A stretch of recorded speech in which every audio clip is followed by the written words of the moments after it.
ভক্তির লেখা আমার মন তেমন। কবিতাটি পাঠ করে শোনাচ্ছি।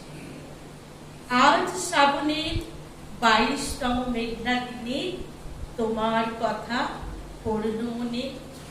মন হলো চঞ্চল, শ্রাবণের ধারার মতোই ঝরল চোখের জল।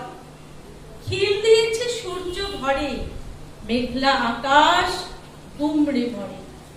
উতল ধারা বাদল ঝরে, আমার মন কেমন করে। থমকে আছে পাতলা বাতাস, দুটি চোখ ছলছল। শ্রাবণের ধারার মতোই ঝরল চোখের জল।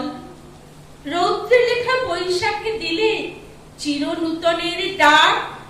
শ্রাবণে করালে পুণ্য স্নান, বাজালে বিজয়